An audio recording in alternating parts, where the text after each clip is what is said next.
Halo guys, selamat pagi, siang, sore, malam, dimanapun kalian berada. Video kali ini akan membahas tentang kualitas pendidikan di Indonesia. Sebelum kita masuk ke dalam inti pembahasan, kita pahami terlebih dahulu apa itu pendidikan. Menurut Kamus Besar Bahasa Indonesia, pendidikan yaitu proses mengubah sikap dan tata laku seseorang atau kelompok orang dalam usaha mendewasakan manusia melalui upaya pengajaran dan pelatihan. Menurut Ki Hajar Dewantara, beliau adalah Bapak Pendidikan Nasional Indonesia. Beliau menjelaskan bahwa pendidikan yaitu tuntutan di dalam hidup tumbuhnya anak-anak. Maksudnya, pendidikan menuntun segala kekuatan kodrat yang ada pada anak-anak itu, agar mereka sebagai manusia dan sebagai anggota masyarakat dapatlah mencapai keselamatan dan kebahagiaan setinggi-tingginya. Dan yang ketiga, yaitu menurut Aristoteles. Aristoteles adalah seorang ilmuwan dan filsuf terkemuka di dunia. Beliau banyak melahirkan gagasan di semua cabang ilmu pengetahuan. Menurut Aristoteles, pendidikan adalah salah satu fungsi dari suatu negara yang dilakukan demi tujuan negara itu sendiri. Ia memandang bahwa pendidikan merupakan bekal untuk beberapa aktivitas atau pekerjaan yang layak. Dari ketiga pendapat tentang pendidikan, dapat disimpulkan bahwa pendidikan merupakan aktivitas yang dilakukan manusia sebagai bekal hidup di masa depan. Oke, pembahasan selanjutnya adalah bagaimana sistem pendidikan di Indonesia. Di Indonesia, ada 3 jenjang sistem pendidikan nasional. Di negara kita ini, yakni 12 tahun wajib belajar, 6 tahun sekolah dasar, 3 tahun sekolah menengah pertama, dan 3 tahun sekolah menengah atas. Sistem pendidikan yang diterapkan di Indonesia terbagi menjadi beberapa kategori. Salah satunya yaitu sistem yang berorientasi pada nilai. Sistem ini cukup banyak diterapkan di sekolah-sekolah di Indonesia. Tapi, tidak hanya itu. Di Indonesia terdapat juga sekolah yang menggunakan sistem pendidikan terbuka. Pada sistem ini, siswa dituntut untuk bersaing dengan rekannya, agar tercipta pemikiran yang inovatif dan kreatif. Setelah kita membahas 2 poin itu, yaitu apa itu pendidikan dan bagaimana sistem pendidikan di Indonesia, kita menuju akhir pembahasan, yaitu bagaimana mutu pendidikan di Indonesia. Apakah dengan sistem yang tadi kita bahas, mutu pendidikan kita akan meningkat? Ini adalah data dan fakta. Data ini didapatkan dari World Top 20 Education Poll. Mereka rutin melakukan survei terkait pendidikan terbaik di dunia dari 209 negara. Data yang mereka peroleh yakni dari 6 organisasi internasional. Berikut adalah organisasinya.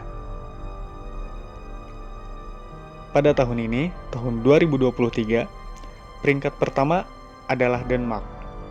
Kedua ada Korea Selatan. Ketiga, Netherlands. Keempat, Jerman. Dan posisi kelima adalah Irlandia.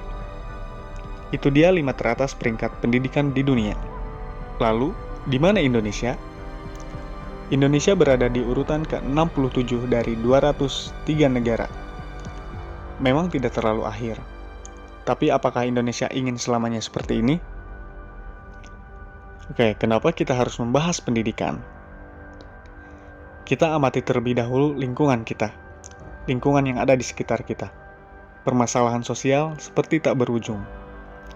Kriminalitas, kemiskinan, kekurangan gizi, dan banyak hal lainnya. Lalu, apa akar masalahnya? Yang saya dapatkan, akar dari permasalahan yang tadi disebutkan yaitu mutu pendidikan. Ya, mutu pendidikan yang masih rendah. Seperti pembahasan awal, pendidikan adalah untuk memanusiakan manusia, menjadikan manusia yang beradab dan bermoral. Pada kenyataannya, pendidikan belum sepenuhnya menyentuh masyarakat. Lalu apa yang salah dari sistem pendidikan Indonesia? Mari kita temukan solusi dari perbandingan ini. Antara Finlandia, salah satu negara terbaik di bidang pendidikan, dengan Indonesia. Pertanyaannya, apakah akan cocok untuk masyarakat Indonesia? Ya atau tidak? Jika tidak, hal apa yang membuat sistem ini tidak cocok untuk Indonesia, untuk masyarakat Indonesia? Jika iya, apakah masyarakat kita mampu beradaptasi dengan hal baru? Oke, setiap orang memiliki pandangannya masing-masing. Silahkan tulis pendapat kalian di kolom komentar. Saya pernah membaca sebuah jurnal yang luar biasa, yaitu Sistem Pendidikan Indonesia Antara Keinginan dan Realita. Jurnal ini ditulis oleh Munirah, yang berasal dari UIN Alauddin Makassar. Yang saya ingat dari jurnal itu adalah terdapat gambaran perlakuan yang memberi kesan psikologis bahwa pendidikan adalah milik pemerintah, bukan milik masyarakat. Sistem pendidikan berorientasi pada kepentingan dan bukan untuk kepentingan anak didik. Pasar dan pengguna jasa pendidikan atau masyarakat dengan dalih bahwa strategi pendidikan nasional adalah untuk membekali generasi muda mampu bersaing dengan negara yang lebih maju.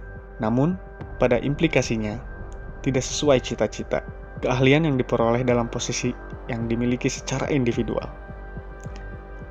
Lalu, siap dijual melalui kontrak kerja demi uang, dan bukan menjadikan diri sebagai ilmuwan yang peduli dengan nilai-nilai kemanusiaan, bangsa, dan negara. Semoga video ini membuka lebar pemahaman kita, jadi hal positif untuk kita semua. Silahkan pikirkan kembali apakah kita sudah benar menempuh pendidikan, apakah tujuannya sudah sesuai. Berikan pendapatmu di kolom komentar. Jika kalian suka video ini, share, like, and subscribe. Tebarkan kedamaian untuk seluruh jiwa. See you in the next video.